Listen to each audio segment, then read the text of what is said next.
तुम्ही पाहताय तन्मय पाटील ब्लॉग. आता मी सगळ्यासाठी याडी हिरोत आहे पतंग. थांबा मी तुम्हाला हे करतो झूम.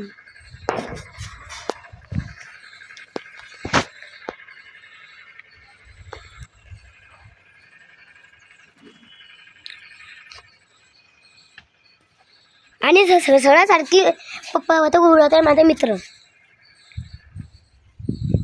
प्रथमेश. आणि फिर का धडे माझ्या बहीण.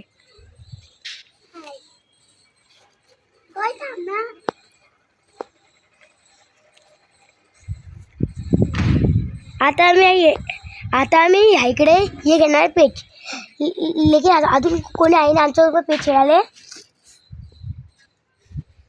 चला मग तर तुम्हाला बाकीचे व्हिडिओ अगला पार्ट मध्ये. चला मग या पण तुम्ही कृपया करता हे खूप सबस्क्राईब आणि लाईक आणि कमेंट. आणि कमेंट मी लिहा कधी तुम्ही ना पतंग उडवेल असेल तर एकदम. चला मग या ब्लॉग प्लीज इथेच एंड करू. चला बाय.